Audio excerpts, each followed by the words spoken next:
자, 최근에 우리 사회에 문제가 된 이야기 몇 가지 하겠습니다. 자, 지난 22일 날 문재인이 서해 수호의 날 거기를 가기 싫었든지 또 대신 간 곳이 명분을 축적한다고 봤는지 얼마나 가기 싫었으면 대구의 칠성시장이라는 재래식 시장을 방문했습니다.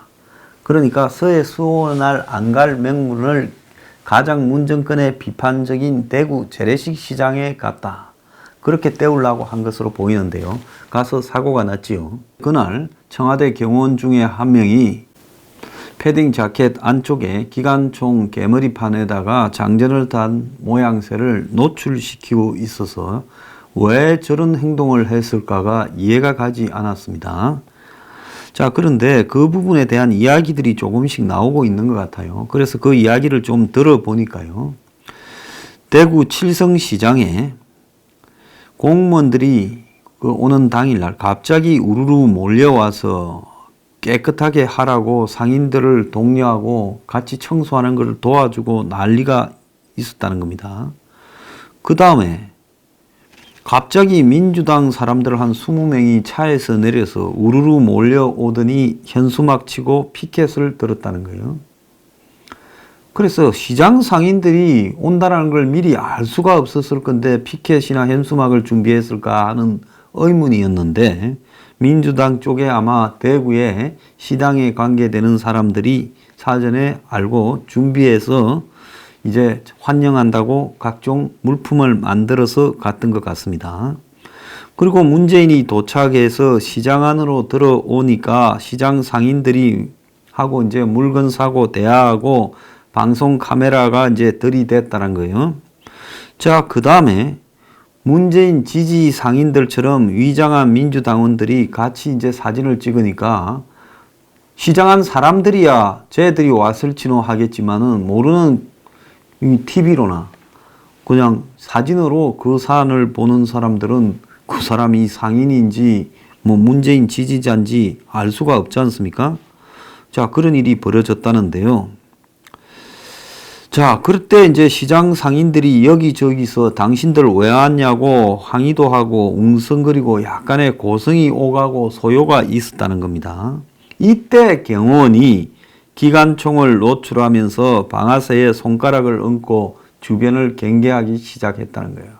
그러지 않았으면 경호원이 이런 식으로 했다면 그 정신이 이상자고 미친놈이지요. 아마 약간의 소란과 이런 고성이 대통령이 와 있는 현장에 발생을 하니까 경호원 입장에서는 이 갔다 가다 큰일 나겠다 싶어서 이제 겁을 주고 상황 발생에 대해서 준비를 하는 과정에서 노출이 됐다고 봅니다.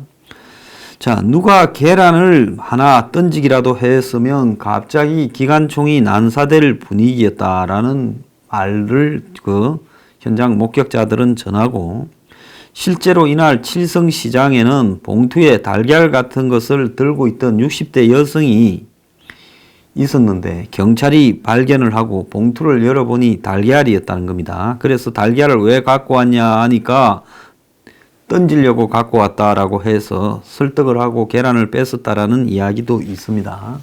그래서 그날 기관총 개머리와 그리고 방아쇠에 손을 올린 건은 이런 식으로 억지로 환영의 모양새를 갖추다가 발생은 할 일이다. 그래서 아마 그런 억지 환영이 현지 시장 상인들에게 반감을 불러일으키고 그러면서 그것이 웅성되는 상황까지 가니까 경호원들이 날카로운 반응을 보인 것이다. 그래서 그날 경호원의 눈동자나 자세나 이런 걸 보면 긴장하지 않고는 나올 수 없는 행동이었다. 이렇게 해석할 수 있을 것 같습니다. 최근에요. 개성시에 식수를 보낸다고 개성연락사무소가 예상 사용 전력의 한 100배 정도를 썼다. 자, 이런 지금 보도가 있었습니다.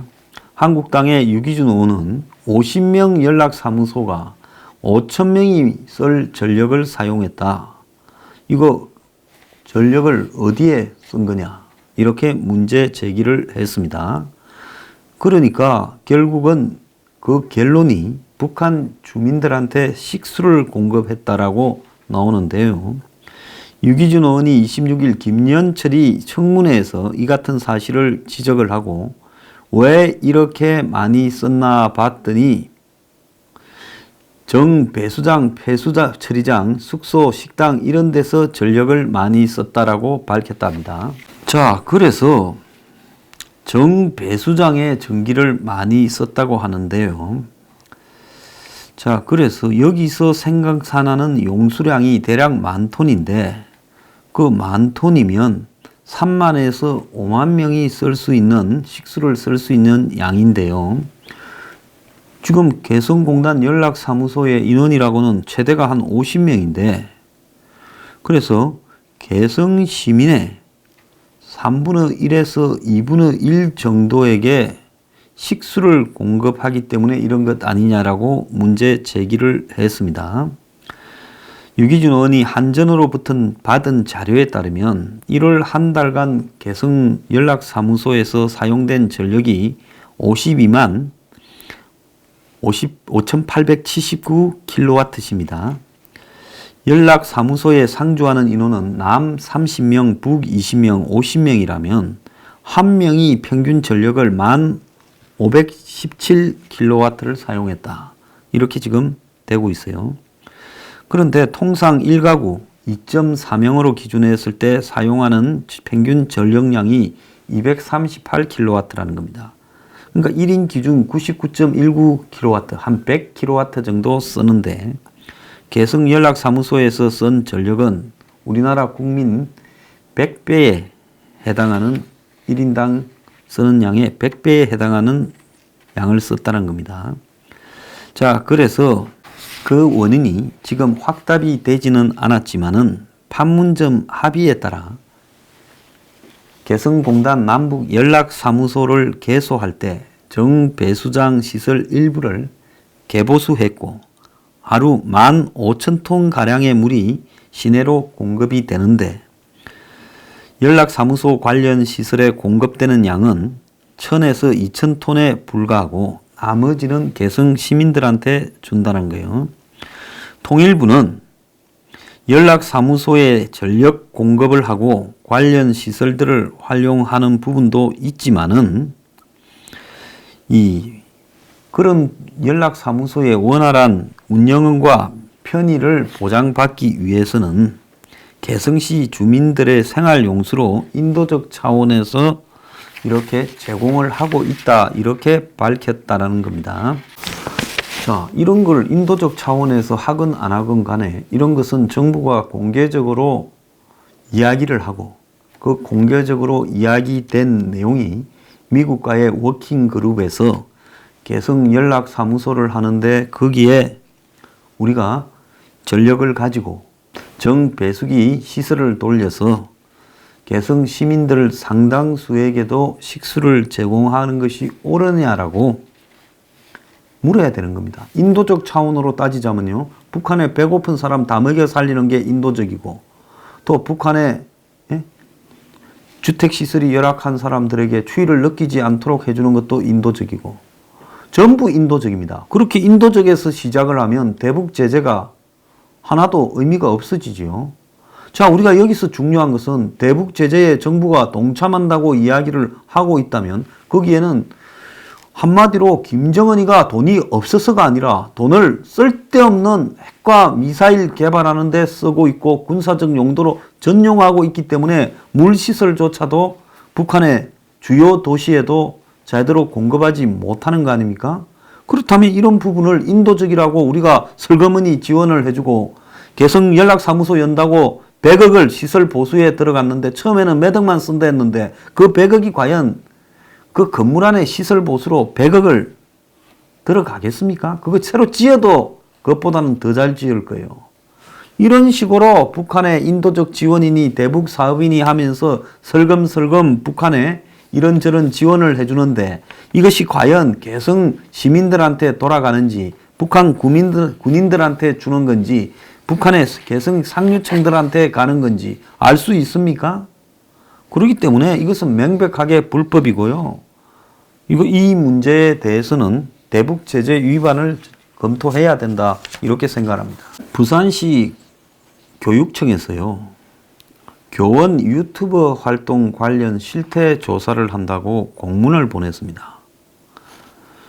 교육부의 교원 유튜버 활동 증가에 따른 복무 지침 검토를 위해 실태 조사를 다음과 같이 실시하니 조사 결과를 기한 내에 제출해 주기 바란다. 그러면서 이 국공사립 유치원 초등학교, 공사립 중학교, 국공립 고등학교 특수학교, 사립 고등학교 특수학교 이런 데서 지금 교원 중에서 유튜브를 하고 있는 사람이 있는지에 대해서 전부 조사를 하라고 공문을 내려보냈습니다. 자, 교원들이 전교조라고 온갖 정치적 활동을 교원 중에서 상당수가 하고 있고 그냥 정치적 활동을 넘어서서 총선, 대선 이런 선거 때 지지 활동까지도 이렇게 하는 사람도 있습니다. 그리고 민노총이라는 노조가 온갖 정치 활동을 다 하고 있는데 교원들이 유튜버 활동하는 것을 부산시 교육청에서 굳이 실태 조사하는 이유가 뭔지 묻고 싶습니다. 이것은 유튜버가 상당한 부분에 보수 진영의 지금 덕세가 확연하니까 교원 중에서 유튜버 하는 사람들이 실질적으로 정치적으로 우파적 활동을 하는 사람들이 있는지 색출해내기 위해서 이걸 조사하라는 거 아닌가? 그 지금 의문밖에 안 들어요. 그래, 좌파 진영으로 전교조라는 노조를 만들어서 노골적으로 지지 활동을 하는 것도 괜찮은데 교사들 중에서 유튜버 하는 것이 문제다라서 교육청에서 실태 조사까지 하느냐. 저 이거 명백하게 개인의 행복 침해권이라고 저는 보고 있습니다. 왜? 교사들이 유튜브를 하면 안 되고 SNS 중에 트윗을 하면 괜찮고요. 그 다음에 페이스북을 하면 괜찮습니까? 요즘 페이스북도 동영상으로 할 수 있습니다. 자, 그럼 어떤 SNS는 되고 어떤 SNS는 안 된다고 도대체 무슨 기준으로 무슨 생각으로 교사들의 유튜브를 조사해라. 블로그 활동은 괜찮습니까? 인스타그램은 괜찮습니까? 근데 유튜브만 안 됩니까? 왜 이런 짓을 하는지에 대해서 좀 입장을 밝혀보기를 바랍니다.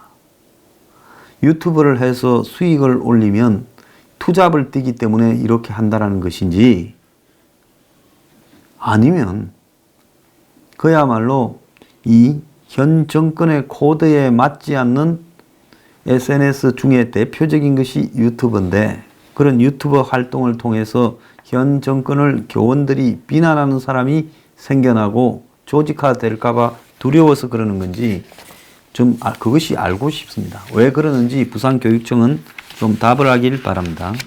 지난 1월 말에 한국당이 중앙선관위 선관위원 한 명을 놓고 굉장히 시끄러웠죠. 자, 그래서 한국당이 자기들 말로는 단식이라 하면서 밤 늦게 먹기 운동까지도 했습니다.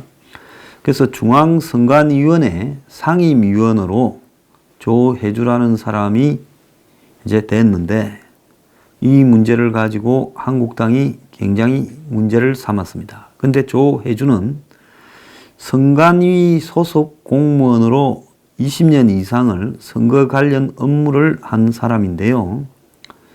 자, 이 사람이 문재인 후보에 특보를 했다. 그래서 민주당의 그 특보로서 있었다라는 문제 때문에 중앙선관위는 다 겸직이고 상층부는 그 상임위원이 사실상으로 뭡니까? 상금 부회장처럼 상근 선대위 부위원장격으로 선관위의 실무를 지휘할 수 있는 그런 사람입니다. 그래서 그런 사람을 정당의 경력을 가지고 있다 하면 문제가 될 수 있죠. 사실은 아무리 이 사람이 선관위에 전문성이 있는 공무원이고 어떻고를 떠나가지고 2017년 19대 대선 당시에 문재인 후보 캠프에서 공명선거 특보를 했다라는 기록들이나 이런 것들이 남아 있다면 이런 사람이 중앙선관위의 이 상임위원이 된다면 앞으로 있을 총선이나 대선이 공정하게 관리되지 않을 수 있는 소지가 분명히 있습니다. 민주당이 만든 19대 대통령 백서 785페이지에 공명선거 특보 조해주라고 분명하게 기재되어 있습니다. 그렇다면 이 선거관리위원회법에 따르면 선관위원이 해임, 해촉, 파면될 수 있는 사유로 정당에 가입하거나 정치에 관여했을 때는 이런 일을 못하게 되어 있습니다. 자, 당사자나 민주당은 부인을 하고 있지만은 그렇지만은 엄연히 기록에 남아 있다면 이것은 그야말로 절대로 있어서는 안 되죠. 그리고 이런 사람이 자기들은 아니라고 우겨도 한마디로 심판이지 않습니까? 권투시합의 심판을 한쪽 편에 관여해서 같이 한솥밥을 먹었던 사람을 심판으로 하면 불리함이 나올 거라는 것은 예측할 수 있잖아요. 그러면 당연히 임명을 강행하지 않았으면 될 건데 그러거나 말거나 문재인은 임명장을 청와대에 불러가지고 줘버렸습니다. 그런데 여당이 왜 이런 무리수를 두느냐에 대해서 그 근거를 제가 좀 이야기를 하면요. 지금 다음 총선이나 대선에서 이제 이 문재인 패거리는 진다라는 것은 생각을 하지 않고 있는 것 같습니다.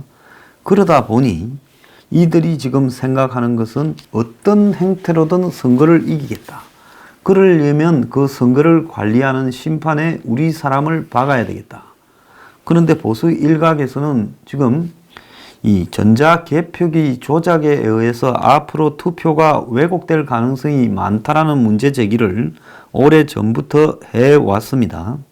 그런데 이런 이야기들이 일부 우려가 맞을 수 있는 것은요. 한국에서 만들어서 해외로 수출한 전자개표기가 한마디로 문제가 많이 발생을 하고 있습니다. 중앙선관위가 2003년에 국제 입찰을 통해서 전자개표기를 도입할 때 최종 낙찰자로 선정된 메가퍼시픽 컨소시움이 제출한 OMR 자동 전자개표기 입찰 서류의 중요한 부분이 조작되었다라는 지금 의혹이 제기되었고요. 그 다음에 2002년 16대 대통령 선거 시에 사용된 전자개표기가 필리핀 선관위에도 이렇게 수출된 적이 있는데 입찰 절차상의 문제 등으로 소송이 제기되어서 필리핀 대법원 판결에 의해서 수출되고도 사용되지 못했다라고 지금 알려져서 한동안 시끄러웠던 적이 있습니다. 필리핀 선관위는 2004년 5월에 필리핀 대통령 선거에 사용하려고 2003년 3월에 전자개표기 국제 입찰을 했고 필리핀은 우리나라와 달리 조달청을 거치지 않고 필요한 부서에서 직접 입찰해서 산답니다. 그때 57개 업체가 참여했는데 입찰에 한국의 S사가 필리핀 현지 기업과 함께 구성한 메가퍼시픽 컨소시움이라는 데서 합격해서 이제 본선에 진출했다는 겁니다. 이 개표기가 2천만 명 이상의 투표에 사용되기는 했지만은 자동 개표기가 아니므로 필리핀 쪽의 입찰 기준을 충족 못해서 입찰 자격이 없었다는 겁니다. 그런데도 불구하고 이 개표기가 납품이 되었다가 나중에 필리핀 대법원이 중요한 판결을 내리는데요. 그래서 현지 기업의 법적 지위 등을 문제 삼아서 S사가 납품한 이 전자개표 분리기에 대해서 사용 불가 판정을 내리고 자금을 회수하고 비리 혐의가 있으니까 수사를 하라고 이렇게 이야기를 했다는 겁니다. 당시 한 100억 원어치의 한 2,000대 가량을 수출했던 걸로 알려지고 있습니다. 근데 당시에 한국의 중앙선관위가 5천만 명이 투표인이 참가한 2002년 대선에 사용된 거라고 입증한다라는 서류를 보냈는데, 근데 이 서류에 이 서명을 했던 당시 유지담 선관위원장은 대법원 홈페이지에 적었던 자신의 영문과 이 문건에 썼던 영문이 좀 다르고 이래서 결국은 위조된 것이 확실하다라고 이렇게 관계자들이 주장을 하고 나섰어요. 결국 유지담 이 선관위원장은 나는 아는 바도 없고 서류도 본 적이 없고 사인도 내게 아니다 해서 필리핀에 납품한 실적서가 위조된 것이므로 최종 확인되었습니다. 그래서 한국에 이런 이 전자개표기는 첫 수출서부터 문제가 시끄러웠어요. 그런데 2018년 2월 4일 날 이런 보도가 나왔습니다. 콩고 민주공화국에 한국의 전자투표 시스템이 이렇게 수출됐다가 국제 논란의 한 중심에 섰는데요. 결국은 중앙선관위도 사실상 예산 전액을 지원하는 세계선거기관 협의회에서 이 콩고에 아마 민주적인 선거를 지원한다고 원조 형태로 이런 한국 기업이 하는 전자개표기 수출을 지원을 한 모양이에요. 그러다가 결국은 서방 국가들의 우려 때문에 이 협력이 중단되고 시끄러워졌다라는 이야기입니다. 자, 원조 등과 아마 연관이 되어서 한국의 이 전자개표기가 현지로 수출되었는데 콩고의 야당이나 서방 국가들이 문제를 제기했는데 기존의 방식으로 해도 선거가 제대로 되겠느냐고 걱정하는데 갑자기 아프리카 국가에 어울리지 않게 최첨단 투표 기계를 갖고 온다. 그래서 이게 결국은 콩고에는 이런 전자개표기를 돌리려면 전기 문제도 있고 문맹률도 높고 선거 결과 조작이 될 수도 있고 그리고 과거에도 이런 유사한 부정선거 논란도 있었기 때문에 안 된다는 우려가 한국 정부에 막 전해졌다는 거예요. 그런데 콩고의 이제 당시 독재자 카빌라 정권은 배터리만 있으면 한국 제품이 유리하다. 올해 안에 선거를 치르려면 이걸로 해야 된다고 독재자 쪽에서는 또 이런 이야기를 했어요. 그런데 콩고의 종주국인 벨기에나 과거 콩고를 식민지로 갖고 있었죠. 프랑스, 미국, 캐나다 등 서방 외교관들은 이 카빌라 정권의 평소 하는 수준으로 보면 이거 이대로 두면 안 된다. 그래가지고 결국 한국 외교부가 이런 전자개표기 지원 사업을 이렇게 못하게 끊었습니다. 지속적으로 우려가 나오는 것은 세계선거기관협의회, 즉 세계선관위 조직이죠. 세계선관위 조직을 통해 가지고 계속 한국이 아프리카, 중남미 등에 이런 개표기를 수출하는데 그게 단순한 물건 수출이 아니라 그 나라의 부정선거를 초래할 우려가 있다. 이렇게 우려가 지금 번지고 있는 겁니다. 자, 그런데 이런 전자개표기를 원조 형태 비슷하게 이런 저개발국에 수출하는 부분과 관련해 한 업체가 독점을 하고 또 중앙선관위 사무총장이던 사람이 이런 업체에 영업활동을 지원하고 이런 의혹들이 제기되어 있다는 겁니다. 그래서 아르헨티나 정부도 이런 걸 하려다가 중단을 했고 지난 2018년 5월에는 이라크에서는 이 미루 시스템즈라는 한국 회사의 전자개표기가 투입됐는데 선거 전후 내내 부정선거 개표 조작 시비에 휘말렸고 이라크 당국은 급기야 전자개표 결과를 백지화하고 수작업에 의한 재검토에 들어갔습니다. 결국 한국에서 첨단 투표 개표기라는 전자개표기를 온갖 형태로 로비를 해서 수출을 했다가 이라크 총선에서 논란이 벌어져서 전자개표를 포기하고 재개표를 하기로 했다는 겁니다.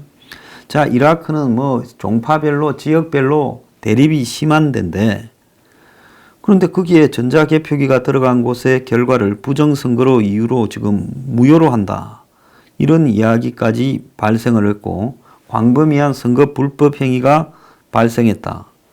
그래서 결국은 한국 업체에서 7만 대를 수입해 가지고 투표 기간을 당기고 투명성을 높이려고 하다가 국가적 논란이 되어서 수개표로 다시 돌아갔다는 겁니다. 이것도 쉽지 않은 게 이라크 의회가 수작업으로 재검표를 이렇게 결의를 했지만 또 이라크 선관위가 수용하지 않고 해서 엄청난 논란을 낳은 겁니다. 근데 이게 지금 비리하고 연관이 있는 게 한국의 중앙선관위가 세계선거기관협의회 AWEB이라는 기구의 사무총장이 한국 사람인데 이 사람이 중앙선관위의 해외 공적 원조 ODA라고 하죠. 해외 공적 원조 사업을 맡아서 진행을 하면서 주식회사 미루시스템즈라는 회사가 여러 나라 사업을 딸 수 있도록 편의를 제공하는 비리가 연결되어 있었다는 겁니다. 그래서 입찰방해 업무상 배임, 보조금 관리법 위반 등으로 검찰에 수사 의뢰해서 인천지검에서 수사가 진행 중이고 이라크는 이 문제와 관련해서 지금 혼란에 빠져서 엄청 혼란 끝에 이제 정리가 됐죠. 그래서 이런 지금 한국의 전자개표기 이 문제가요. 앞으로 한국의 총선 대선에서의 조작의 의혹도 얼마든지 나올 수 있어요. 굳이 조회주라는 이 중앙선관위 상임위원을 문재인이 강행한 이유는 뭐고 또 중앙선관위를 중심으로 해서 해외 원조하는 부분에 저개발국의 전자개표기를 수출하는 이 비리 의혹들이 그 회사와 같이 연루되어 있었어요. 그래서 해외 원조를 한다면 깔끔하게 해주고 말지 하필이면 이 전자개표기 이라크에서 말썽을 일으킨 이런 전자개표기, 콩고에서도 시끄러워진 전자개표기, 필리핀에는 입찰해서 조작이 되었다라고 논란이 이런 전자개표기를 해외에 굳이 수출하려고 하는 이유는 뭐냐? 그리고 더 나아가서 한국의 선거에도 지금 이런 전자개표 시스템이 집계로 동원되고 있을 건데 전국에서 수천 수만 개가요. 이것이 옳은 것인가? 저는 그런 문제에 대해서 의혹을 제기하고 이 문제의 투명성을 여야가 공개로 검증이 되어야만이 다음 대선이 안전하게 진행될 수 있다 이렇게 생각합니다.